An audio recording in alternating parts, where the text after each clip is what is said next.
tamanha, ouço, me ajude a derrubar as barreiras da vida que eu venho a encontrar. E eu venho pedir a ti, ó tartaruga, que tu estás a sustentar. Dá-me tua certeza de um dia poder chegar.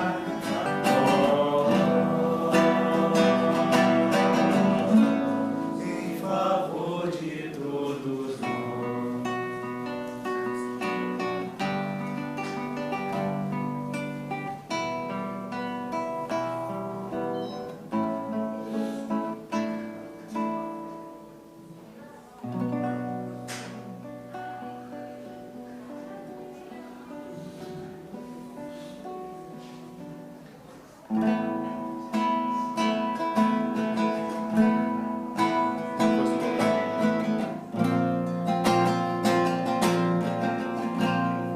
Essa música chama Encontro. A que nós tocamos chama Uma Prece.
Bom dia a todos. Não sei se os que estão para trás não seria melhor vir mais para frente para ouvir melhor. Pode ficar assim. Hã? O senhor prefere? Prefere? Eu sempre gosto de ficar embaixo para ficar na mesma altura de todos. Não preocupa não. Como ele já disse, meu nome é Nájila, eu sou mineira como vocês, sou do Nordeste de Minas, de Novo Cruzeiro. Saí de lá aos 19 anos, estudei em Belo Horizonte, fiz técnica em Química em Belo Horizonte. Depois fui para São Paulo, fiz o de Química Industrial de nível superior em São Paulo. Depois fiz o bacharelado em Química, também em São Paulo, e fiz a licenciatura em Química em São Paulo. Daí me casei, fui para o Rio, trabalhei na indústria em Belo Horizonte, trabalhei na indústria em São Paulo, trabalhei na indústria no Rio. Aconteceram uns elementos que acontecem em todas as famílias, tive que sair da indústria, daí busquei qual era a minha segunda vocação. Todos nós temos várias vocações. Na verdade, nossa grande dificuldade é escolher qual a que eu vou seguir, qual que eu vou priorizar. Escolhi essa segunda vocação, que era produtos naturais. Afinal, eu tinha nascido, crescido na roça, numa região que não tinha médico, e não tinha hospital, e não tinha nem farmácia. A farmácia eram as plantas, e os ungüentos, e os rescaldos de cinza, e etc. Eu me aprofundei nesse assunto com o embasamento que a química me permitia, me aprofundei em fitoterapia, abri uma loja de produtos naturais, que é um trabalho que me gratifica muito, assim como a indústria me gratificou muito, e assim como o centro de pesquisa também me gratificou muito. Trabalhando essa loja de produtos naturais, eu passei a ter necessidade de estudar a química que eu nunca tinha estudado, que era a bioquímica. Voltei para a universidade, há 6 anos atrás, fiz farmácia, que também foi um curso belíssimo, que me gratifica muito ter feito. Ao longo desse tempo eu venho trabalhando também o espiritismo. E daí a gente vai se tornando meio que profissional nas duas coisas. Quando eu vou falar nos lugares, eu sempre procuro dividir o trabalho, que eu também não deixe de colocar ali esse lado profissional, porque afinal Deus me permitiu amealhar um pouco de conhecimento numa área que diz respeito a todos e que eu tenho o dever de dividir. Então essa conversa toda mostrando essa minha caminhada foi para dizer que eu dividi nosso horário aqui em 2 blocos. Até 10h30 nós falaremos da presentificação e o exercício mediúnico, na visão do espírito e do ser, e faremos um intervalo para vocês descansarem um pouquinho de mim, e nós falaremos no segundo bloco sobre metabolismo, que também é o ser. E o tempo todo nós temos que metabolizar produtos para produzir as estruturas bioquímicas que o nosso organismo precisa e a energia que ele precisa. E o tempo todo nós temos que metabolizar informações, sentimentos, situações, reveses, para nos mantermos em pé e seguir adiante, permitindo que o nosso capital de vida seja respeitado com qualidade. Então, em primeiro lugar, nós falaremos da presentificação e o exercício mediúnico. Por que alguém falar sobre presentificação numa casa espírita? Provavelmente seja a pergunta que todos estão se fazendo.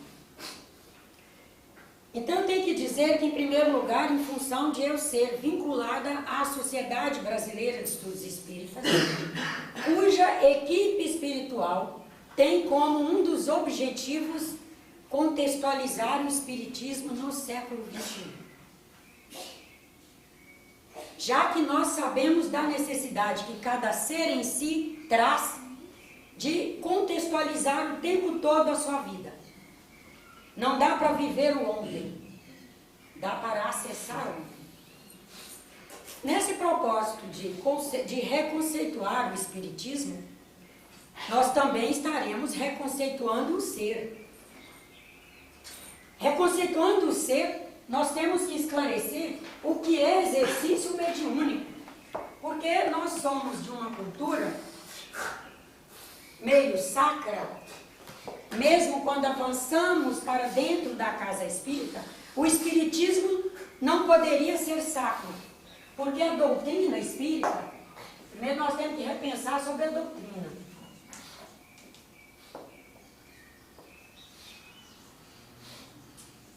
A doutrina espírita, ela é ciência, filosofia e religião. Ela não pode priorizar um desses pés. Esses 3 pés deverão estar igualmente respeitados, utilizados, trabalhados em qualquer momento da nossa vida como espírita. Nós não podemos priorizar a religião, como não podemos priorizar a filosofia, como não podemos priorizar a ciência. Ela é essas 3 coisas: ciência, filosofia e religião. Mas o que é o espiritismo? O que é o movimento espírita? O espiritismo é a doutrina em nossas mãos, em movimento. Cada um de nós abraça a doutrina e, dentro do que nos é possível, nós tentamos divulgá-la, tentamos exercitarmos nossa vida nela, tentamos exercê-la. Mas nós somos seres culturais. Isso significa que o espiritismo sofre as inferências e as interferências da cultura, que ele próprio não desrespeita e nem desmerece. O espiritismo respeita a cultura. Então, o espiritismo, sendo a doutrina em nossas mãos, sofrendo os reveses, as inferências e as interferências da cultura, significa que nós todos, por heranças culturais de outras religiões, trazemos uma certa característica de sacralizar a doutrina, sacralizar médiuns, sacralizar letras, seguirmos palavras. E sacralizamos a tal ponto que às vezes nós lemos um texto e esquecemos de nos indagar quem traduziu. Eu estou lendo um texto original? Não. Nós somos uma cultura muito nova, um país muito novo. Tudo aqui é novo. Uma cultura embrionária. E o espiritismo, quem sabe, está sendo fecundado em nível de identidade. Nós temos, graças a Deus, um movimento espírita que assume o dever de construir uma identidade espírita. Tenho certeza que todos nós já passamos pela experiência de participar de algumas reuniões onde o sacro, o divinal e até mesmo a interpretação sofria de tal forma as influências que a gente saiu com um grande peso de outras religiões e que às vezes até nos incomodou, que a gente foi ali buscar um alívio, buscando o alívio através de uma outra visão, porque aquela que nós tínhamos não estava naquele momento da nossa vida sendo efetiva, até mesmo para a nossa dor, e a gente chegou lá e o médium que ali trabalhava continuava o mesmo conceito anterior com outras palavras. Pôs uma roupa nova num corpo velho e a roupa não é o que nos faz sentido. O que nos faz sentido é o que está dentro da roupa. Então, isso é importante nós refletirmos. Nessa questão de avaliar doutrina espírita, espiritismo, e tentar fazer uma identidade espírita, nós temos que reconceituar a palavra médium, porque no fundo da cabeça de muitos de nós, médium são apenas algumas pessoas que trabalham o espiritismo e, na pior das hipóteses, médium está lá no fundo como sendo alguém através de quem os espíritos se expressam. Mas, na verdade, o médium para o espiritismo é todo o homem. Todos os seres humanos são médiums. Porque a nossa vida é um exercício de mediação. Eu medio o tempo todo com relação a mim, com relação a Deus, com relação aos meus irmãos desencarnados, com relação aos meus irmãos encarnados e com relação às situações, fatos, coisas e vivências que eu vou fazendo. É uma mediação constante que nós temos que buscar fazer no melhor da qualificação que alcançamos, que é o nosso possível. Mas mediando estamos o tempo todo. O tempo todo somos médiuns. O tempo todo nos afirmamos, nos firmamos. E, portanto, vivemos à custa da interação com outros espíritos, encarnados e desencarnados. Queira ou não, aceite ou não, minha concepção filosófica, religiosa, admitindo ou não, para nós espíritas é lei. E agora nós temos a maravilhosa ajuda da física quântica para nos dizer isso de forma científica. Só existe uma substância porque existe a outra substância. Só existe uma partícula porque existe outra partícula. Elas se sustentam no amparo com todas. Olha que beleza. Somos a primeira geração que tem a felicidade de não precisar ser ortodoxo para colocar os elementos da nossa doutrina. Eu tenho 2 filhos, até vou exemplificar com minha experiência. Não são sensibilizados para o espiritismo, não são sensibilizados para a religião. São meninos bons. Bons, eu me sinto privilegiada. Mas religião não. Mas eu não preciso ficar o tempo todo querendo, como diria minha mãe na linguagem de roça, entubizá-los com os espíritos. Porque eu posso criar um estresse e aí é que eles vão longe mesmo. Enquanto eu falo com eles numa linguagem que os acolha e os aceite como eles são, eu os tenho como grandes colaboradores na doutrina espírita. São colaboradores. Qualquer coisa que eu precise no centro, posso contar. Precisei de um cartaz, a menina faz. É designer, fez na UFRJ. O menino faz engenharia. Excelente consertador de tudo. Ventilador, vamos lá, põe as pás. Luz elétrica com problema, ele está lá. Água arrebentou, ele está lá. Caixa d'água, a tampa quebrou, está ele arrastando uma caixa, uma tampa e colocando. Mas se eu resolver ficar só com os elementos da religião, se eu resolver fazer a opção de priorizar isso aqui, eu perco esses meus irmãos. E a doutrina está aí para acolher a todos.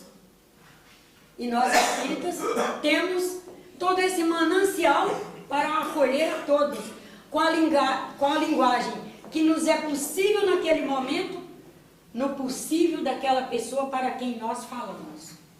Porque no momento em que nós todos somos médiuns, nós todos mediamos com absolutamente tudo na vida, o tempo todo estamos em exercício mediúnico. Em exercício, estou dormindo, estou em exercício mediúnico. Resolvi tirar um dia para lazer, em exercício mediúnico. Resolvi visitar Divinópolis, em exercício mediúnico. Mas vou terminar e vou procurar um primo que mora, que nunca fui à casa dele. Estarei em exercício mediúnico. Que linguagem eu usar lá, estarei fazendo exercício mediúnico. Se eu sucatear a linguagem, levar uma linguagem nociva, que gere prejuízos àquela família, só posso lastimar. Fiz a escolha de um exercício que me trará um produto ruim. Porque, vivendo um universo dinâmico e circular, tudo que eu semear, eu tive a opção para semear. Eu não tenho mais a opção da colheita. A colheita eu vou ter que fazer. Já sabendo que essa colheita, esses elementos que eu semeei, vão receber os adubos de absolutamente todos.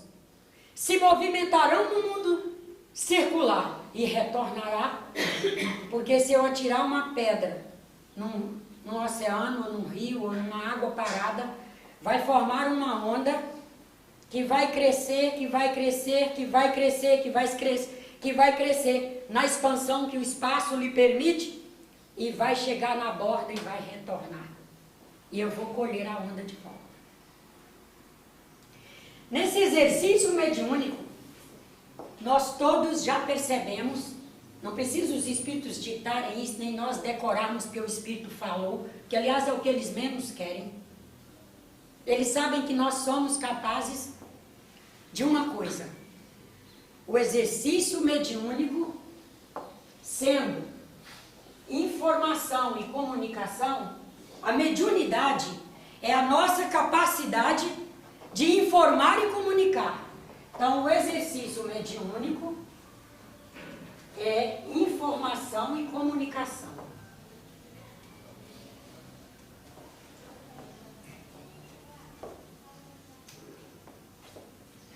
Informo o quê? O que o meu livre-arbítrio permitiu. É arbítrio.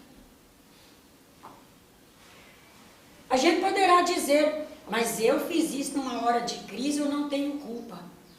O teor de uma crise é proporcional à minha história passada. É um treinamento. Ela é produto de um treinamento. No momento que eu vi que naquele momento de crise, eu informei e comuniquei algo do qual eu me arrependo profundamente, porque vi o dano que eu fiz, eu vou ter que parar, refletir e dizer a mim mesma, com todas as minhas forças, eu vou lutar para que isso não se repita mais na minha vida. Eu vou me munir dos recursos necessários. Vou buscar ajuda, seja na casa espírita, na messiânica, com o jurei, na católica, com a missa, a água benta e todas as situações, na carismática, nas evangélicas, no terapeuta, no floral de bar, na fitoterapia. Eu vou unir os recursos para que eu possa todos os dias ir tentando compor um nível de equilíbrio melhor, porque eu vi nesse momento de crise, que em crise eu expresso o produto de um exercício que vem vindo, e naquele momento especialmente eu me exerço de forma danosa, e eu não quero que isso se repita. Conceituando a doutrina, o espiritismo, o médium, somos todos nós, e o exercício mediúnico, nós já sabemos uma coisa: quando nós informamos e comunicamos, alguém aí deve estar até pensando, por que informar e comunicar? Mas não é a mesma coisa? Até escrever a palavra toda. Essa mulher está dizendo informar e comunicar. Informar e comunicar é a mesma coisa. Comunicação é muito mais ativo. Comunicação envolve, no mínimo, dois lados, que nunca é dois. Comunicação é um processo transdisciplinar. Se eu disser, conseguir me comunicar bem com o Jomar hoje, significa que eu, além de informar o que eu tinha como objetivo, ele conseguiu entender, conseguiu inclusive sair com um grau de felicidade de ter entendido o que eu falei, e eu saí feliz porque percebi que ele entendeu. Nós dois compusemos um estado de diálogo. A informação nem sempre é diálogo. Eu posso chegar para esse menino e informar a ele: garoto, você teve a semana inteira para arrumar seu quarto. Eu estou lhe dando a última palavra. Mas pode não ser diálogo. Ele pode ter ouvido. Mas eu posso chegar a ele e dizer: meu filho, estou profundamente aborrecida com você. Uma semana que eu estou gastando tempo e palavra e energia, e você gastando para ouvir. E uma coisa que é lógica: você tem que ter higiene, tem que ter ordem, tem que ter um nível de asepsia que lhe permitam viver bem. Quem sabe no final do dia eu chego e o quarto esteja arrumado. Eu consegui comunicar. Eu consegui gastar um pouco mais, e um pouco mais de afeto. Levar a ele um pouco de afeto junto com o sentido de preservação da vida que o leve a tomar atitude. Então, informação para o Espiritismo não é a mesma coisa que comunicação. Mas nessa coisa do exercício mediúnico ser informar e comunicar, e esses dois elementos são presentes, nós já sabemos que com nossos amigos espirituais também nós informamos e comunicamos o tempo todo. E eles também nos informam e comunicam o tempo todo. Nossos amigos desencarnados, com os quais nós nos interagimos e nos sustentamos o tempo todo. Nossos projetos, sejam bons ou ruins. Deus, na sua infinita sabedoria e bondade, permite que haja, onde nós reencarnamos, todos os elementos para o exercício mediúnico. Porque é o objetivo principal da vinda aqui. Todos viemos para, através do exercício mediúnico, nos superar a nós mesmos, fazer a transcendência possível a nós mesmos, nos alcançarmos como pessoas melhores. Todos viemos para isso. Tanto que todos nós buscamos felicidade. Se perguntarem para mim, por que você sai pelos interiores, por que você trabalha tanto, por que a Conceição, quando vai lá, te pergunta como é que você tem essa pilha toda, eu estou buscando felicidade. Através de uma linha intensa de fazer. Fazer o quê? O que a minha consciência, naquele momento, me pede para fazer. E todos estamos nessa busca, nessa luta. Por que buscamos a felicidade? Sabemos que ela é o máximo possível de cada um. É o seu exercício máximo, no melhor que ele traz, interagindo com o que há de melhor no seu meio social. Mas essa de nos informar e comunicar com os outros e com a vida, nós já sabemos que nós fazemos isso através de uma coisa que se chama frequência. Ah, é tão bom falar em um lugar que tem um quadro. Até bem pouco tempo, se a gente falasse frequência na casa espírita, ia dizer mulher arrogante. Para falar na casa espírita, ao invés de falar de espiritismo, falar de frequência. E afinal, o que é frequência? Está pensando lá que eu sei o que é frequência? Às vezes nós não sabemos enquanto essa palavra, mas nós sabemos enquanto mensagem viva em nós. Se eu perguntar para essa mulher, quantas vezes você frequenta o banheiro da sua casa, ela vai conseguir me responder. Eu faço uma frequência de uma vez ao dia para fazer dejetos no sentido de fezes e umas 3, 4, 5 vezes para fazer micção. Se eu perguntei a esse menino, quantas vezes por mês você frequenta uma casa de dança? Se ele não for evangélico, ele vai me dizer, depende da mesada. Mas em média a mesada tem dado para fazer umas 2 vezes por mês. Então a frequência dele, a casa de dança, é 2 vezes ao mês, e quando a mesada permite, é maior. Isso até que ele venha a trabalhar. E quando ele trabalhar, é aí que não aumenta mesmo a frequência, a casa de dança, porque ele revaloriza o dinheiro, e tem um curso, tem mais isso e mais uma pós, e eu vejo que meus filhos, na medida que eles estão tendo o dinheirinho deles, é aí que eles racionalizam o bicho. E é aí que eles trancaram a mão. Então não é ter o dinheiro que faz com que a gente gaste mais com qualquer coisa. A gente vai reavaliando. Se eu perguntar ao Jomar, quantas vezes por semana você vai ao GEC? Ele também sabe me dizer. Então nós temos uma vida onde o tempo todo nós convivemos com essa coisa de frequência. De acordo com as frequências que fazemos de alguns elementos ao nosso interior, é o equilíbrio que alcançamos.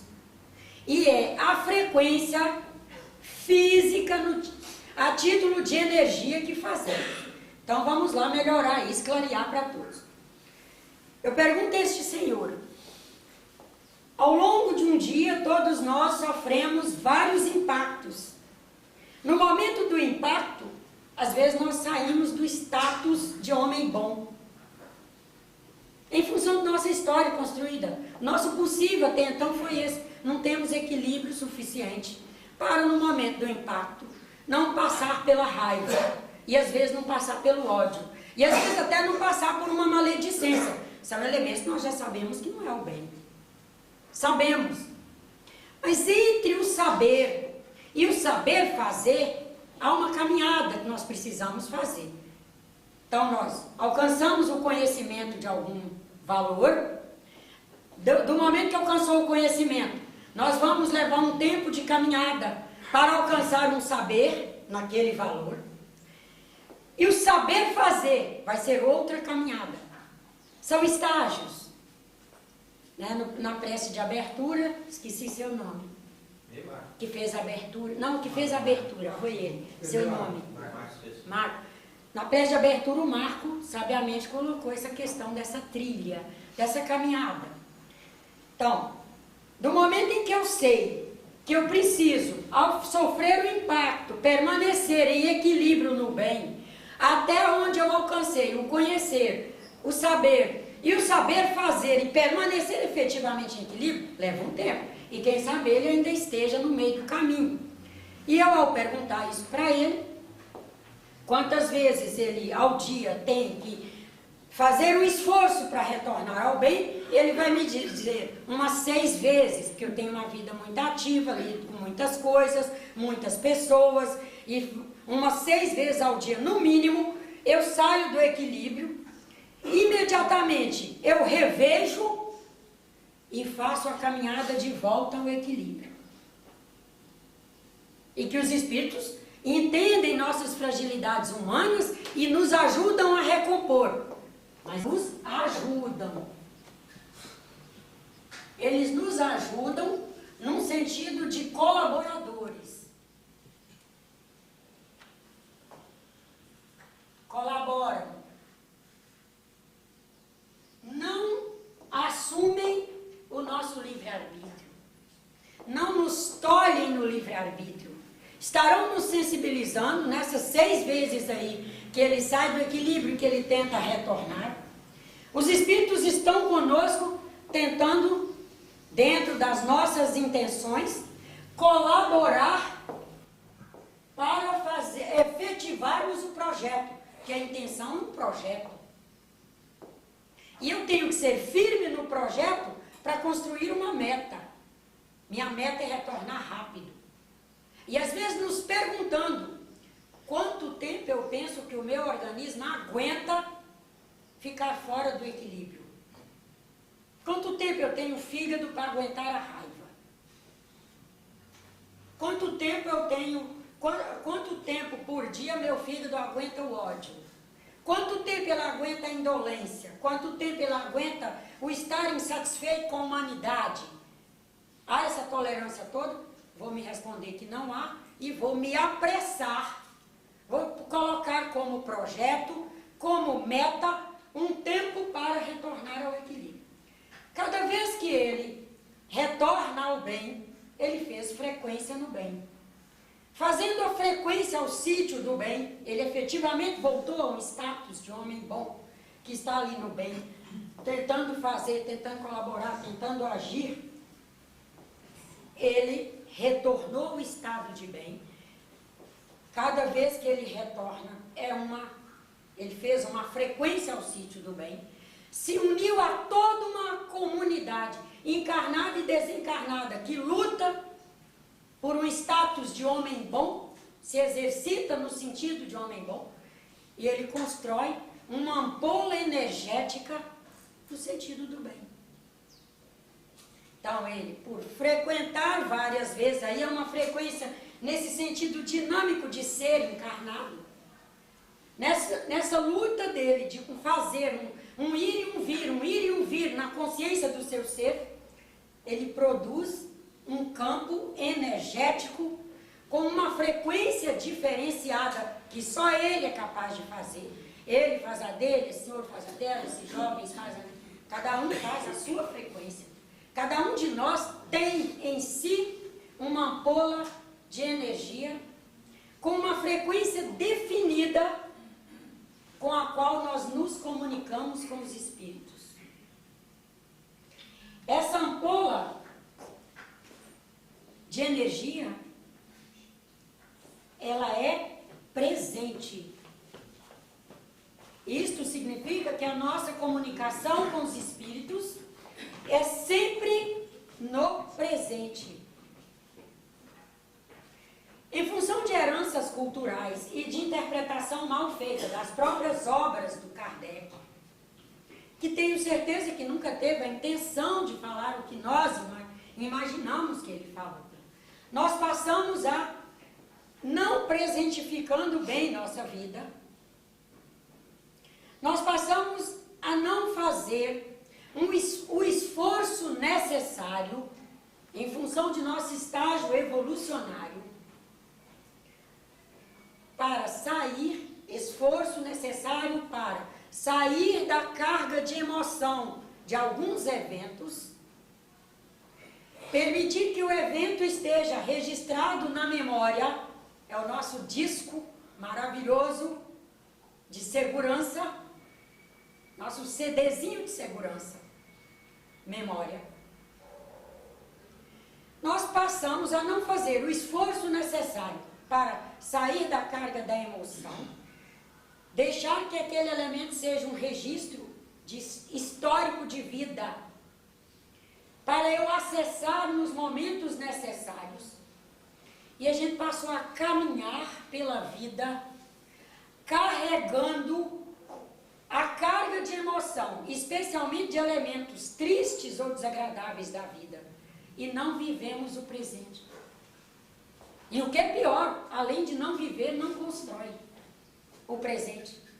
O presente está aí, é nele que eu consigo ir, é nele que eu consigo ingerir, eu consigo fazer gerência no presente, eu consigo mudar a minha vida, é no presente. Eu consigo mudar minha relação com este Senhor, é no presente. Mas eu me nego a fazer a caminhada para o presente, porque eu fico na informação do passado. E daí nós, médiuns espíritas, que olha só, deixa eu só fazer uma coisa que eu devia ter feito aqui. Médium espírita e médium não espírita. Né? Todos nós somos médiuns. Uma legião é espírita e uma legião enorme é médium não espírita. Todos estão fazendo no que é possível a eles a sua construção, o seu bem, fazendo o seu exercício. Nós, médiuns espíritas, se não estivermos cuidadosos para contextualizar a doutrina e, portanto, passar a não estragar o movimento espírita,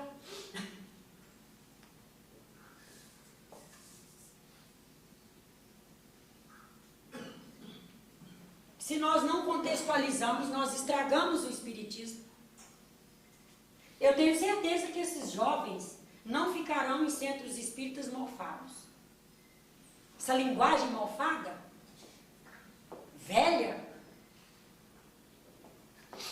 que não tem o amparo disso aqui, esses meninos, que essa energia que eles chegam, tentam, mas coitados não ficam. Com o tempo eles...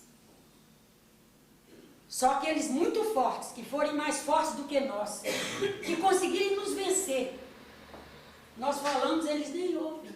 Diz, não, o espiritismo é mais que isso. Deixa essa mulher velha falando essas bebesterol dela aí. Esses ficam.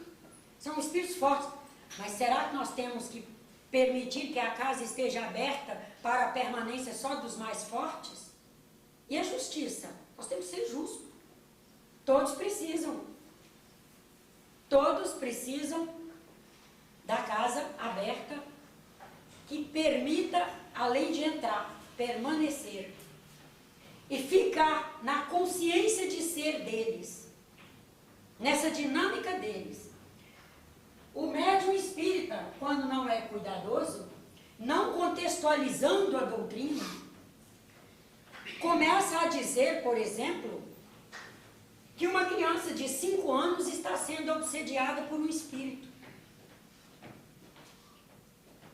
E Deus? Esse menino me perguntaria: uai, mas cadê? O Estado, mesmo com toda a sua dificuldade de gerenciar suas funções, o Estado sabe que a uma criança é dado o direito de uma tutela e proteção.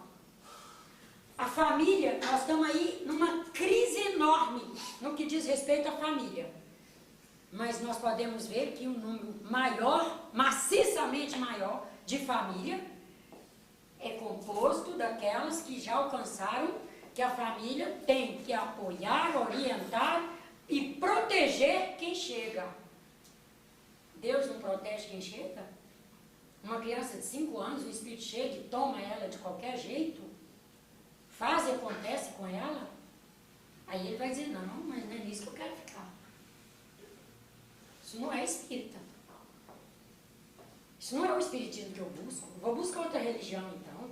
Se não existe um espiritismo onde Deus é e onde Deus realmente faz a sua função, quero isso. Então, nós temos que aprender, num esforço enorme, conceituar que cada um de nós se comunica com os espíritos num dado momento da nossa história, que são seres que estarão se comunicando conosco dentro da nossa linha de pensamento, portanto de idealização. Então eu tenho que ter um cuidado em me manter numa linha de trabalho saudável, de estudo, de pesquisa, de observação, de encontrar minhas funções e para que funcionalidade eu estou naquele momento ali, para que eu mantenha dentro de mim uma capacidade de pensar positivamente, para que eu possa compor com o pensamento um conjunto de ideias que se chama idealização, que é exatamente o que vai plasmando os produtos que eu vou fazendo. Não existe nada no universo que não tenha sido criado por ideias. Será que nós conseguiríamos imaginar esse centro espírita aqui existindo sem um conjunto de ideias? Alguém teve que pensar, estruturar essas vigas, os pontos de luz, parede, janela, cortina de sol, entrada de ar, ventilação, conjunto de ideias. Quais são as ideias que estão ocupando o meu pensamento, me ocupando, para que eu produza uma frequência, ou seja, uma construção energética que me permita me relacionar com os espíritos na frequência que eu almejo. Se perguntar esse homem, com que espírito você quer fazer sintonia? Porque isso aqui é o que nos possibilita sintonia, né? É ou não, Jomar? É. Jomar, Conceição. O que nos permite sintonia é isso aqui. A frequência que é construída através da ocupação do meu pensamento, que me permite um conjunto de idealizações, me produz, me capacita para fazer sintonia com o espírito A, B, C, D, o alfabeto inteiro. 500.000 alfabetos de espírito para eu me sintonizar. Pergunta esse rapaz, com que faixa de espírito você quer sintonizar? Ou é claro que eu quero com os do bem. Jomar está lá louco querendo fazer um cartaz. Com que espírito ele quer sintonizar? Indolente, preguiçoso, vagabundo, fumante, alcoólatra? Não. Um espírito que no mínimo se especializou em compor desenhos que todos batam os olhos e acontece isso aqui. Que o cartaz informe e comunique, para que aquela pessoa tenha vontade de ir onde ele está querendo divulgar. Às vezes nós queremos, às vezes nós já temos o conhecimento da sintonia que queremos para alcançar espírito nas faixas que já temos um possível que nos permite almejar. Mas às vezes nós temos dificuldade num gerenciamento de vida para fazer o antes. E o depois não acontece sem o antes. Tudo no universo está uma coisa, vou falar uma palavra, mas nós vamos espiritualizá-la, tá? Tudo no universo está numa mecânica maravilhosamente reespiritualizadora. Tudo é engendrado. É uma sequência, é uma coisa bonita, onde uma coisa depende da outra e da outra e da outra, e é um processo em rede. Aí vai vir aqui, rede.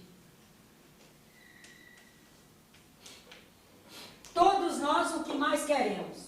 Produzir uma frequência que nos permita um pensar saudável para idealizar o necessário à humanidade naquele momento. E o primeiro na humanidade sou eu. Não adianta eu querer ser boazinha, vir aqui fazer trabalhinho lindo, Novo Cruzeiro, trabalhinho lindo, Belo Horizonte, trabalhinho lindo, Conceição e Maria José chega lá em casa e volta e diz: Jomar, coitada da Nájila, a casa ninguém acha nada. Coitado de quem precisar de uma agulha, está ferrado, que vai gastar um dia para achar a agulha e o tempo acabou-se. Quem precisar de uma tesoura que é maior, é a mesma coisa. E quem precisar da panela maior na cozinha dela, também é a mesma coisa. A bagunça é tal que nem as coisas grandes aparecem. Misturou-se tudo numa baderna. Coitada da Nájila, eu voltei triste. O marido e os filhos, meu Deus, não se entendem.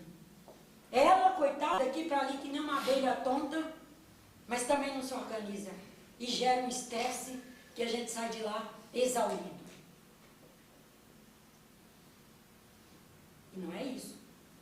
Se eu quero fazer um trabalhinho lindo, eu tenho que primeiro, todos os dias, meu Deus, através dos espíritos bons, me ajude a organizar minha vida.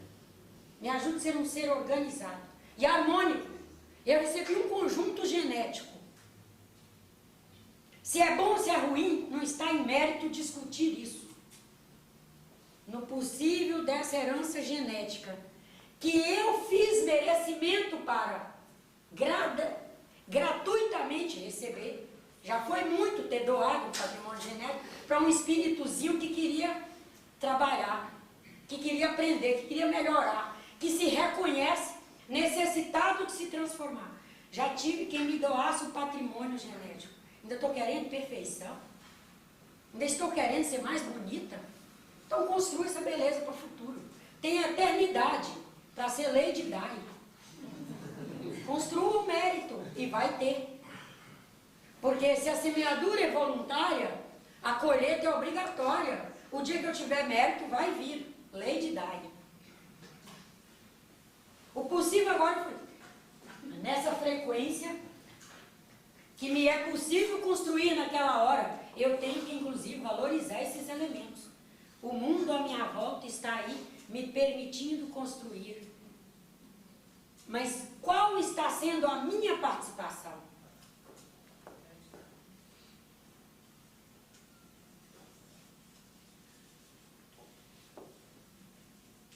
Às vezes nós queremos receber algo agora que é produto de uma participação que nós não fizemos. Educação de filho, então, meu Deus, é o que mais a gente... E num país de terceiro mundo como o nosso, vou até fazer um parênteses, não é o objetivo de hoje, a gente tem que semear algumas ideias em parênteses. País de terceiro mundo, mas que permite a todos mudar de vida para melhor. Então a Nájila foi muito pobre no Vale do Jequitinhonha, passou necessidade, etc, etc, não conseguiu fazer um movimento bom de valorização disso tudo. E aí, quando ela vai crescendo e todos ajudando, a infeliz estuda, alcança condições de ganhar um dinheiro que lhe permite um padrão de vida. Não é rico, mas é um padrão que lhe permite um sossego para viver. Sossego econômico, todo dia trabalha, todo dia tem sustentabilidade ali. Daí ela resolve pôr na cabeça que do filho ela não vai cobrar. Trabalhei muito, torrei muita farinha, bati muito tacho, capinei muito, morei muita horta, tomei muito sol, tomei muita chuva, tomei muito frio, tomei muito sereno, tomei... Aí a gente aponta tudo, põe tudo como ruim. Ao filho, nada. Aí carrega a mochila para ele, as mocinhas já estão com mamas desenvolvidas e tá a mãe, a molecona já de mama desenvolvida e tá a mãe carregando a mochila. Vejo isso todos os dias, nos centros urbanos. Filho grande, o pai cansado, arrastando a mochila. Que o moleque encheu com 500 quilos, que ele não ia carregar. O pai é que vai, ele vai pôr tudo. Daí vai 1 ano, 6 anos, 10 anos. Aos 18 anos, pega o moleque pelo colarinho, não aguento mais você em casa, vai trabalhar. E quer que ele apresente a frequência do trabalho. Liga para algum amigo, pede emprego, o amigo abre a porta, mas a pessoa não tem frequência do trabalho. Não foi feito. Foi feito para isso. Ele não aprendeu a ser mandado, ele não aprendeu a cumprir ordens, ele não aprendeu disciplina, ele não conseguiu compor ordem na casa dele nunca, ele sempre recebeu tudo. Ele nunca esquentou a comida, ele nunca lavou o prato, ele nunca limpou uma pia, ele nunca enxugou, ele nunca fez uma arrumação de cozinha, início, meio, fim, finalização. Ele vai chegar lá e não faz. E nós somos tão desumanos, fizemos o primeiro erro, que foi de destruir a pessoa, e agora nós fazemos o segundo brutal. Os jovens de hoje não valem nada. Horrível. Nós pais estamos fazendo isso. Mas é aqui. Nos momentos de fazer cada etapa, isso tudo foi para mostrar que a vida, além de uma engrenagem, numa mecânica maravilhosa, por um ser extremamente sábio que é Deus, ela só consegue ser por etapas, porque ela é cíclica. E os ciclos, assim como eles espontaneamente se abrem, espontaneamente se fecham.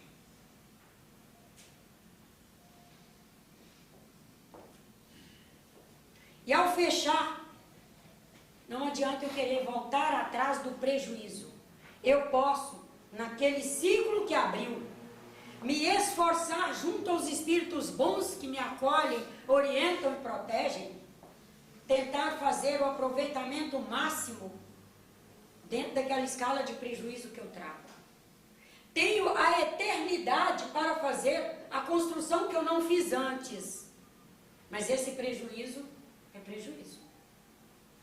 Até mesmo porque no universo quântico que Deus disponibiliza para nós, sabiamente quântico, cada momento eu tenho um grupo que compõe uma massa crítica para aquela pessoa que eu sou, no ciclo que eu estou vivendo, fazer uma palavra que não é a melhor, mas é a que ilustra bem aqui. Fazer a utilização dessa massa crítica que todos me disponibilizam, que é a mentalidade, para eu naquele momento fazer aquilo que eu preciso. Já sabendo que nós temos espíritos para nos somar, para fazer qualquer coisa que quisermos. Mas eu tenho que determinar aqui. Nenhum espírito invade o meu livre-arbítrio. Nenhum espírito é indisciplinado de chegar e fazer e acontecer na minha vida. Mas eu tenho que ter alcançado um sentido de identidade. É fundamental eu alcançar um sentido de quem eu sou. Quais são as sinalizações que eu trouxe? Todos nós, se voltarmos aí à nossa infância, adolescência, juventude, todos saberão se encontrar. Minha irmã tinha essa característica, tinha esse talento, meu irmão era mais isso, meu outro irmão era mais aquilo, e eu era mais isso. Vamos perceber quais são as sinalizações que trouxemos. Nessas sinalizações que nós fomos vendo em nós ao longo do tempo, elas são para nos mostrar um certo nível de prontidão, uma certa prontidão para fazer essa determinada função no grupo social onde você está. Alcançando o sentido da função que viemos para fazer, nós fazemos a funcionalização, porque afinal tudo no universo é funcional. E amor é uma coisa que todos trazem a semente, mas vão expressar na medida das nossas funções. Às vezes nós somos tão infantis que nós sonhamos com expressões de amor dos outros para conosco, sem fazermos funcionalização em tempo real. Então nós fazemos arremedo de trabalhador espírita, arremedo de mãe, arremedo de pai, arremedo de colega de escola, arremedo de primo, arremedo de tudo. E quando as coisas não vão dando certo, ou a gente atribui a um encarnado ou a um desencarnado, sem nem nos darmos conta que desencarnado não está desocupado para se atrelar em quem não faz frequência com eles. Seja desencarnado. Vou falar uma coisa que eu não gosto de falar, que eu acho um preconceito, mas vou falar para ilustrar meu objetivo aqui. Se eu me atrelo a um desencarnado que eu considero ruim, e que nós humanos já chegamos ao cúmulo de apelidar de obsessor, e até batizou já, eu percebo que já batizamos os coitados de obsessor. Se eu me atrelo a um que eu considero ruim, que eu considero obsessor, eu tenho que saber que a minha, porque eu sou portadora de livre-arbítrio.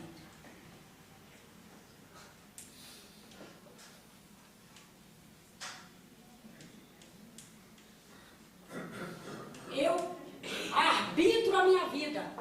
Para quem não sabe o que é arbitrar, eu dito a minha vida. Espírito fica comigo quem eu quero. Esse senhor pode ir lá em casa, gostar muito da minha casa, se deu muito bem com meu marido. Nossa, que beleza. Eu não preciso pedi-lo para sair, eu não preciso desacatá-lo, eu não preciso nada. Se eu não quiser que ele continue, ele para de ir. Eu não alimento a relação. Chega lá, eu passo, bom dia, boa tarde. Até elegante, bom dia. O senhor vai bem? Sua senhora, como está? Mas se eu não der gás ao bom dia e a sua senhora como está, não for falsa, eu só faço um exercício de cidadania, que é o Jomar aí com o GEC. Se eu só fizer exercício de cidadania, ele percebe que tem uma cidadã, uma família cidadã, que além de cidadã, o acolhe. E é lá que ele vai aportar.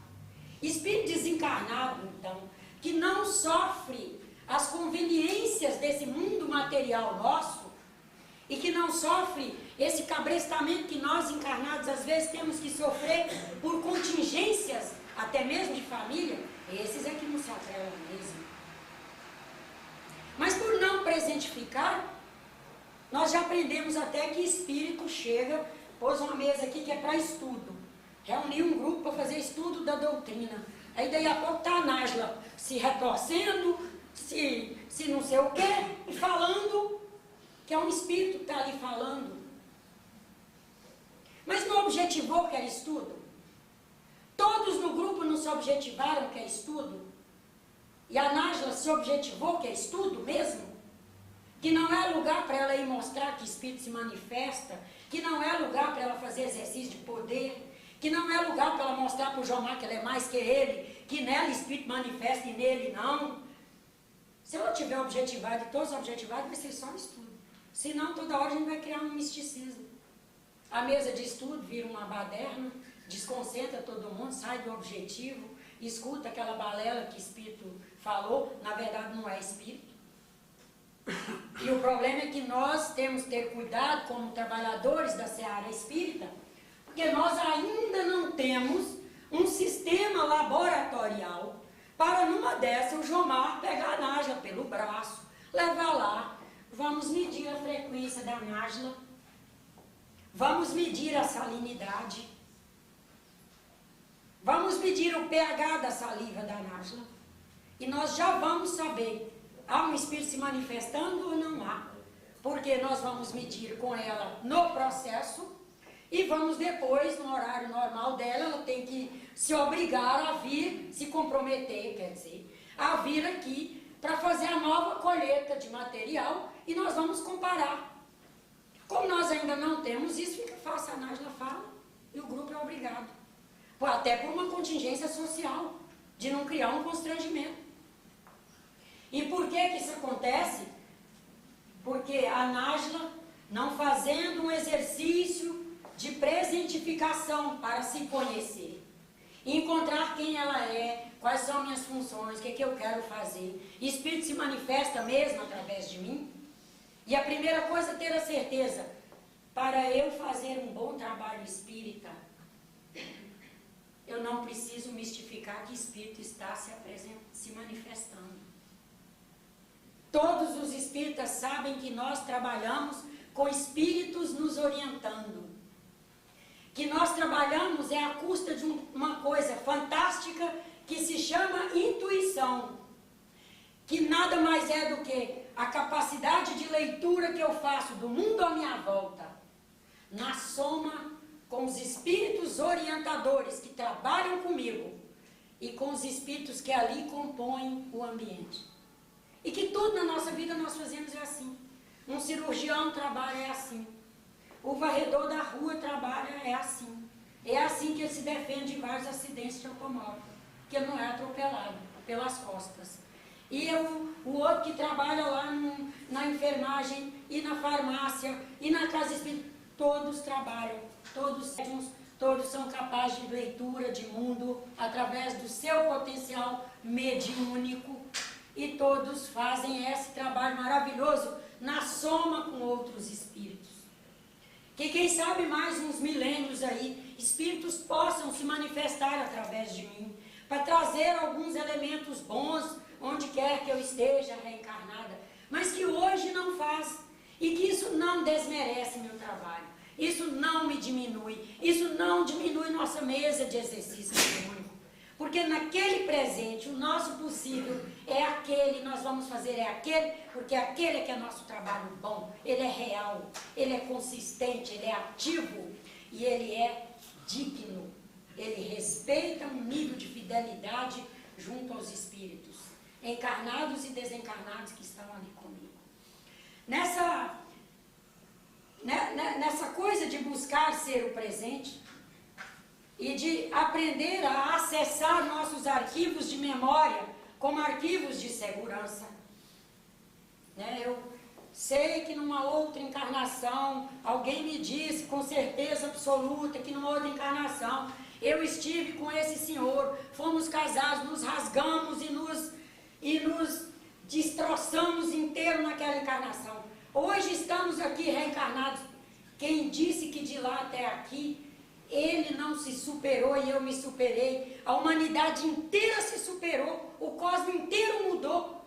Nós precisamos encontrar agora e não conseguir um nível de sociabilidade que viva bem? Isso não é espiritismo. Espiritismo é: eu reconheço que quem sabe já estive reencarnado com A, B, C, D. Tenho capacidade para de lá até aqui ter me mudado, ter me transformado. Fulano também já se transformou e se estivermos juntos hoje, fizemos reavaliações e estamos com outros projetos. E o primeiro é o da tolerância. O segundo, que é primeiro, é a disciplina. E o outro que é primeiro também é amor ao próximo. E o outro é um sentido de ordem. E o outro é querer fazer o melhor. E que nenhum está em primeiro, nem segundo, nem terceiro. Valor é sempre primeiro lugar. Paciência é primeiro lugar, disciplina também é, justiça também é. O que acontece a cada minuto que nós estivermos vivendo, presente, vai priorizar ali um dos valores para eu ter que expressar. Não é que ele é o primeiro lugar, naquele momento ali, é ele que eu vou ter que buscar na minha memória. Eu tenho memória. Memória de mãe, memória de pai. Se eu não tiver memória minha, para aqueles valores, eu tenho de uma mãe, de um pai, de uma tia. São registros anteriores. Eu tenho registro, por exemplo, que um dia na Avenida Copacabana, alguém passou e deu um tranco na minha bolsa. Mas daí eu vou passar a achar que a Copacabana, não posso caminhar nela, porque um dia tentar levar minha bolsa? Não. Primeiro que as mesmas pessoas não estão nos mesmos lugares e o mesmo lugar não está a mesma frequência. E nem eu sou a mesma frequência todo dia. Mas eu vou saber que a partir daquele dia, a minha bolsa não vai poder ser essa que eu uso para vir de Divinópolis. Vai ter que ser uma bolsa que eu consigo trancafiar aqui e jogar aqui para diante. Essa é para Divinópolis. Porque eu vim a passeio e já vou entrar num carro e voltar.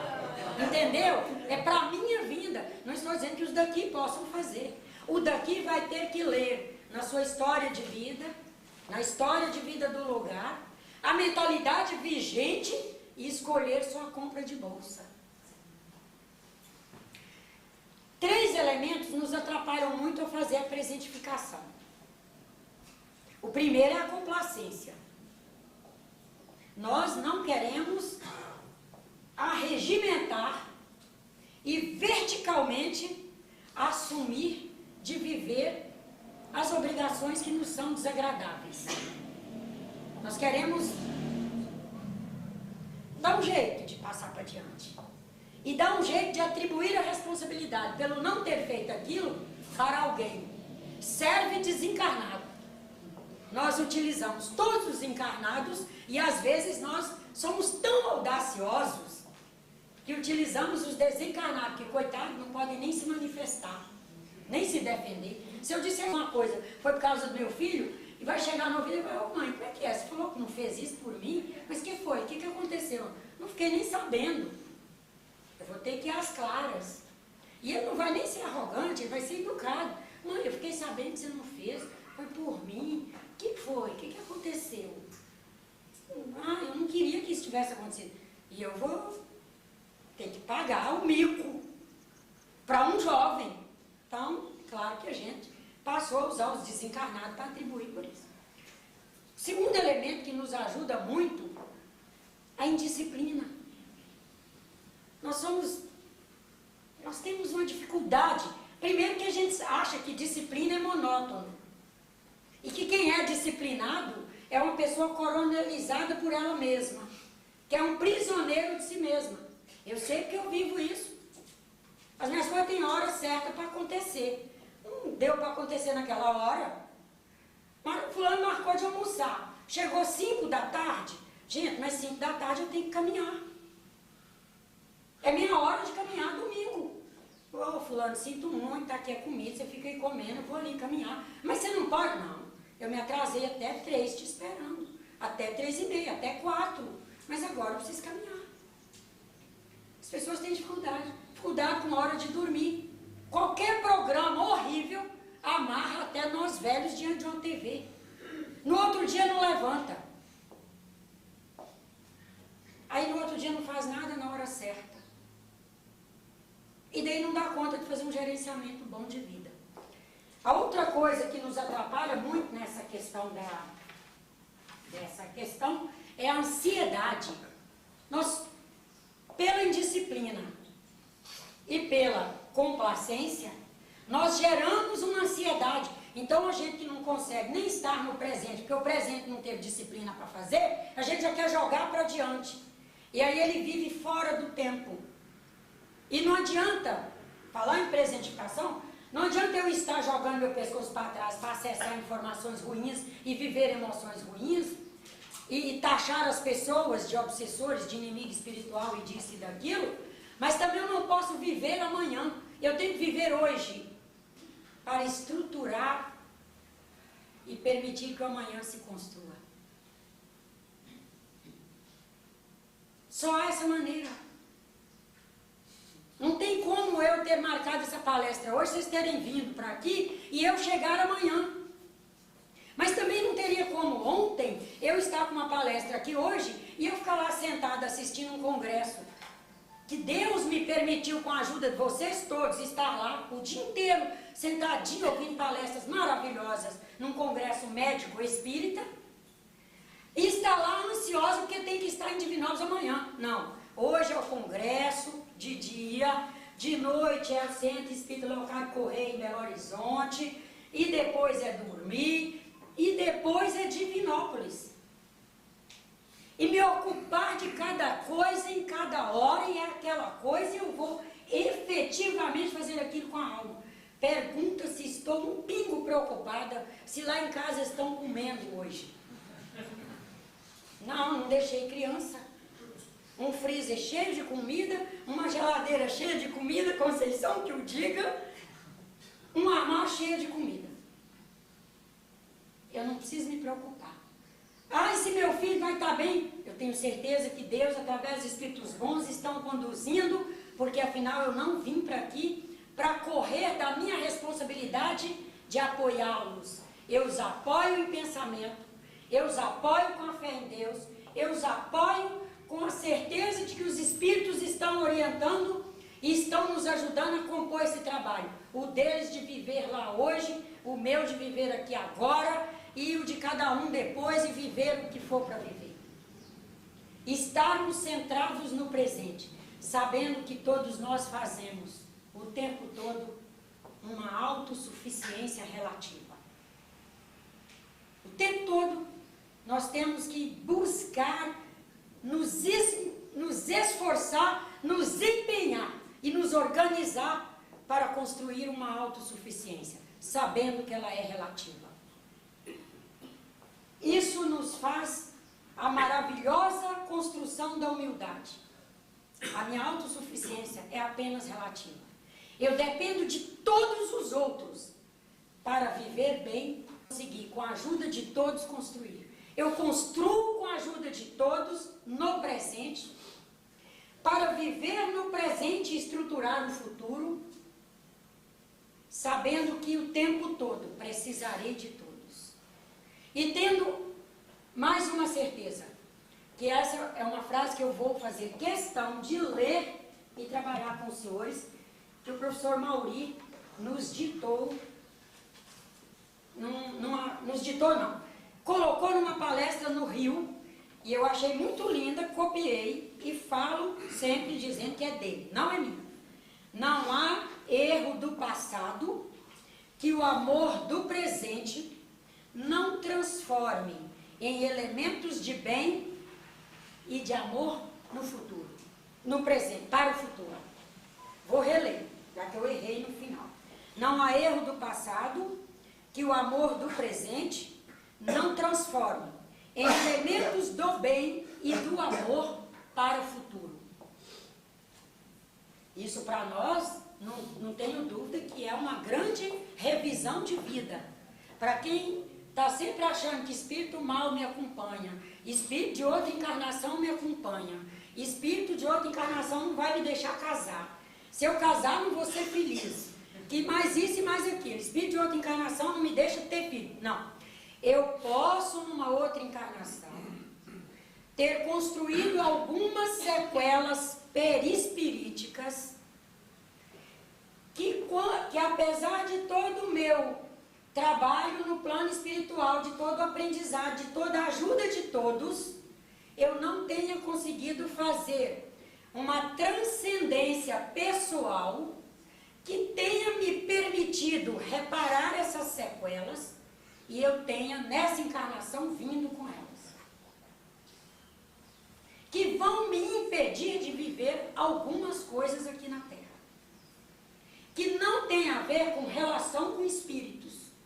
Porque os espíritos que eu mantenho na minha cola agora, que a gente diz que, pelo que nós espíritas falamos, é na cola, né?